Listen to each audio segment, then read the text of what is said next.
Hello friends, May Flom here, and today we're talking about one of my favorite topics, traveler's notebooks. You could also call this a vacation diary or travel journal, travel diary, lots of things to call it, same basic thing, lots of different formats, sizes, no wrong answers. What I want to address today is when should you do it?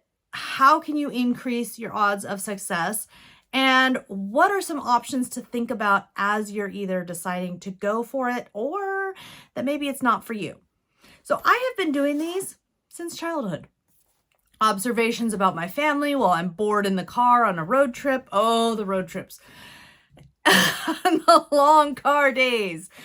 So I remember doing lots of that. I remember doing lots of summer vacation ones where I just make observations and write theories about the neighbors, or I don't know, lots of different things as a child. Then getting older, cross-country trip where I detailed every food, songs on the radio. I mean, just very mundane details, and that's one of my all-time favorites. I've also done them on trips. So like, for example, here's one from Hawaii where I'm just very casually journaling in notes. Now, here's something I will tell you about doing the traveler's notebook. You want to have fun with it. You want to create and write and have a good time. You don't want, there we can see I've got little doodles. What you don't want to do is get yourself in a position where it feels stifling, where it feels like you can't do well enough. Like no matter what you do, it's ugly, it's horrible. I've put myself in that position several times, and those are most often the failed ones. I also want you to remember that it doesn't have to look like the typical little what is sold as traveler's notebooks. You can do this in any size. You can do this on line paper, on plain paper, square, rectangle, heart shape, whatever you want. In fact, this is a binder that was all about the celebration of life for my grandparents, where we drove, and that is actually some dried plant from the road trip, where we drove, spent more time in the car than not with my two young daughters, and we drove and went to the celebration of life, went to where they are now at rest. And I'll put in a minute, we'll look at a little more of this, but there's all kinds of, this is more like a scrapbook, right? It's more like a binder, but what it really is a traveler's notebook. And the reason I say that to you is this. I did this on the road. The only thing that happened when I got back from this particular trip, I did all of it prior. I set it all up prior. Page protectors for journaling, the pages, everything. I set it all up before the trip. And then during the trip, I wrote and I wrote and I wrote. And I had little girls at the time, so they'd go to sleep. I'd write some more and write some more. And then when I got home with this, all I did was print the photos out of the photos. So even though this is a binder style, same idea, same principle. The writing inside is the writing from the moment, reflecting on stories from my childhood, of my grandparents, on things happening then and there, family drama, things that I found ridiculous, things that I found charming. Everything is in that book, and it took no effort at all when I got back home. Now, on a trip where you're going to have a lot of downtime, on an adventure where, and if you can write in the car and not get sick, this can be a really great thing because it can give you something to do. It can help you document it. But then when you're back home in your everyday life and things are busy again, you don't have anything to do to document that adventure or that event. It's already done. All you got to do is add pictures if you're going to add pictures. And that's assuming you didn't bring a photo printer with you. Add your pictures and you're done. It's a really nice way to do things. And there's a lot of formats you can do it. You could just bring 3x4 journaling cards and write, or 4x6 journaling cards, write on them, write on them, write on them. Keep them in a little box, maybe a little photo box like this. You could just do that. And when you got home, just stick them all in pocket pages with photographs. Lot of ways to do it. The key things are setting yourself up for success, making sure you're not going to feel like a failure, and seeing the project through. So let's flip around to the desk and talk a little bit about that. I'm going to say pretty typical size. There's some that are a little, this one's about 8.5 inches tall, right? So it goes like this. So 8.5 inches tall. That's pretty typical. Although there are some that are only like 6 inches tall. So you can get it smaller. And this one's about 4.5 inches wide.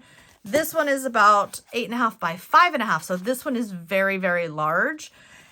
These style of notebooks though, where they're just, you know, they're here and they're bound and you're set.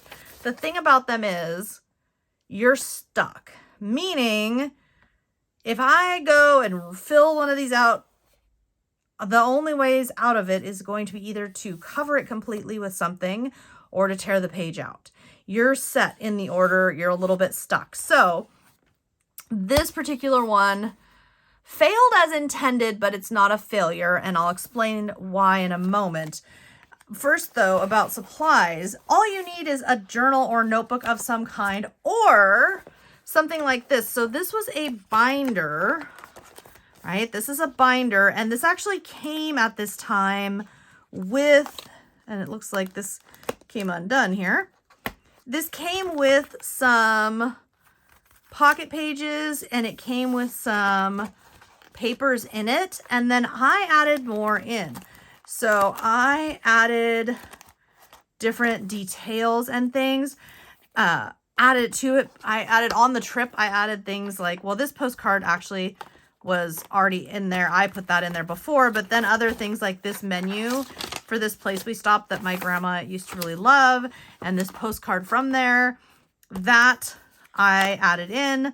Then other things like the little Instax photos, which did not work out well. Those I was taking on the trip and adhering in during the trip. So there's a lot of this stuff like this one.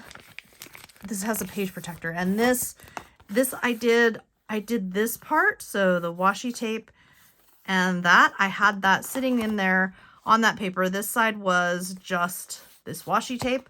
I had this all set in here, and then during the trip when I figured out what point we were at in the storytelling, I just added it in. So you've got a lot of options. Remember that. It doesn't have to look set, or if you're not comfortable set, can you mix it up? Can you get something else to work? Yes, you can. But you could also just take strips of paper and journal and tell you all your little stories and do all your little things and then just shove them on in. You could do that too. There's so many options. So yes, this is full of ephemera. This is very textural, but the other thing you will notice is some of the photos are exposed, like that one, but a lot of the photos are in protectors, and that just kind of helps, in my opinion, with, you know, corners getting caught. You know, you don't want corners to get caught, or things sticking to each other, or photos sticking to something. It just helps keep some things protected. All right, so how do you set yourself up? What's a fail? How are you setting yourself up to win? For me, the failure is when I just can't possibly do what I want to do. So here's, for example, this is just a nice little lei pen. These are one of my favorite pens because they're super skinny and they're comfortable for my writing for longer periods of time. Most pens I get very, very sore. This paper is basically sheer. So the thing about some of these notebooks, and you don't really know until you can see it in person, some of them have paper that is so fine and so sheer, you're going to have to actually also think about that, think about sticker placement, or think about adding in computer printed stuff. Think about adjusting so that when you go to make your notebook, you're going to be successful. You're going to be able to see everything. And I'll be very honest, that exhausts me. The other thing that exhausts me is the idea of making it all perfect only to find out that this very inexpensive notebook that I bought on Amazon is acid-laden paper, and my photos and my pen work is going to start fading out dramatically in 5 years, and I'm going to be sorry I spent so much time on it. Those are kind of things that I think about if I'm trying to do really in-depth memory keeping that I want to last forever and ever, then I'm going to be a little more careful. If, however, like this one's a perfect example of, I'm just writing notes, I'm just having fun writing notes, and this is 2016, so we're already, what, 6 years later-ish? So 6 years ago. So if that happens, and it looks like I've got some blank pages at the end here. And this is actually Traveler's Notebook from Midori, Japan. So this was a pretty nice one, I think. And this is mostly just ballpoint pen too. That's not all good, proper pen. So remember that most of the time things are gonna last just fine. But I just keep it in mind if I start to get into expense, meaning I'm printing photographs, I'm using stickers, I'm doing things that are making the cost of making the notebook very expensive, then I start thinking about I should have invested a few more dollars instead of the super cheap notebook. All right, so setting yourself up for success. Number one, remember that the notebook is a set thing. Number two, is this realistic? Is this really a trip that you're going to have time to do this on? The answer sometimes is no. Now, my latest is a fail, but isn't. So it is a fail because I set it all up, all the things we were going to do. And I got some stickers pre-made with some ideas for little notes that I was going to add. I even there was a festival going on at Disney, so I have like some of the menus printed and you can see some of them bled. That's okay. But I had all of this stuff like all set up. And I had a 3-day window because I know a Disney vacation does not sound super relaxing. Well, I had a 3-day window. I was going to fill it all in. What happened is, long story short, somebody goes to the hospital, has to get rehydrated, food poisoning, yada, yada, yada. My 3 days were spent dealing with that and getting help, getting supplies, doing all of this stuff so that by the time that was over, I'm wiped out. And now I'm flying home and I'm thinking, I don't want to do this. I don't want to. What am I going to do though?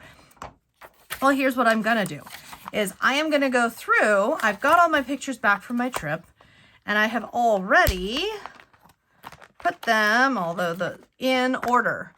They're in order by how I want them to be scrapbooked with pertinent details on the back, sorted out by scrapbook page. So I am going to be making a whole scrapbook about this. And yes, there will be videos here. So what I'm going to do then is by the day, not just be making notes of what things I want to cover or stories I don't want to lose, because making a big scrapbook is going to be a big investment of time.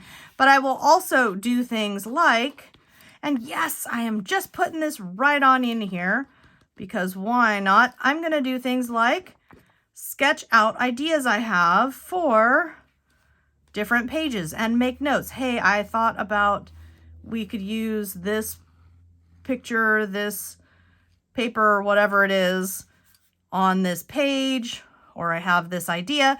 So I'm going to put scrapbook sketches in here. I'm going to put notes in here. I am going to fill this book. This is going to be a working journal. And for me, this is the #1 most successful way. When I just free myself to not think about how will it look on social media or will it be pretty enough? If I free myself to really just cut loose and just do whatever it is that comes to mind, they always work out best. They get filled, they're happy, they're fun, it's a good time. So that's another thing to consider. Now, again, this paper is so thin, things are going to show through.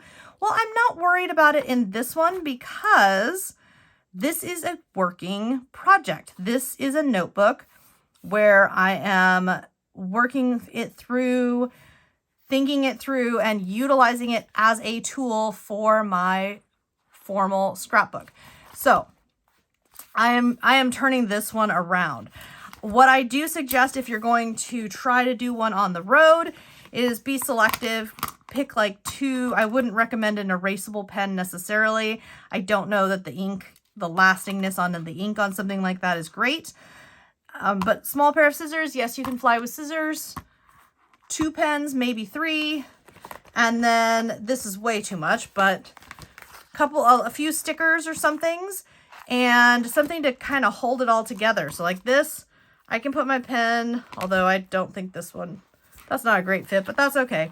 I can put my pen in here. Theoretically, I can put my scissors in here if it wasn't so overflowed at the moment, and the notebook, and I can go like that, and then this goes in my purse and comes with me. That's a great way to store it. If you're trying to do something after the fact or something before, so this is my next big project. This is something that's been on my desk for a couple of years now, and it's been bothering me because I'm not handling it, but here we go. I have some papers here from, and these are actually recent, these are 2021, but I have pictures from a picture of the day Rick Steves calendar, and I also have travel books and notes and things and old travel books that are really fairly useless as far as current information, but that have lots of pictures or have, say, maps or historical info that is going to be relevant for years and years. Well, I want to put together some travel guides for myself, basically, of pictures and inspiration and details about places I want to visit. So that's something I am working on as part of my Camp Scrap. You can find more information on Camp Scrap. I'll put a link here in the YouTube video, but this is something I want to work on, and this is something, and you can see this is the cover of the Rick Steves Prague book because you can see right through. So this is going to take some planning because, for example, when this shows through, well, now I'm going to need to use computer printed something or another photograph. I mean, that one doesn't, no, that one's not appropriate, but you get what I mean. Put another photo of something here, write some notes here. I'm going to need to make sure that I am using front and back appropriately. That's going to take some planning, but I think that's going to be a lot of fun, and I'm going to share more about this project as I get it going. The biggest thing to me is don't get a whole bunch of things started and find yourself in a corner where you have a stack of unfinished projects that can't be finished and keep adding more. Find a way out of it, whether it's to recycle, put some things in the recycle bin and let some things go, or finalize and finish them. One way or the other, get more things processed through and less things just piling up. And as I mentioned before, think about, do I have time? Is this going to be a project that I definitely have time to take on the trip? Or am I being delusional? Am I just dreaming that I think I'm going to be able to accomplish all of this on a trip and really it's not feasible? Think about all of that.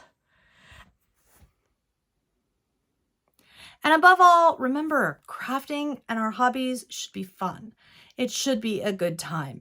If you want more information about what's going on with Camp Scrap, maybe if you've been here a while, that's something over a decade ago I started doing.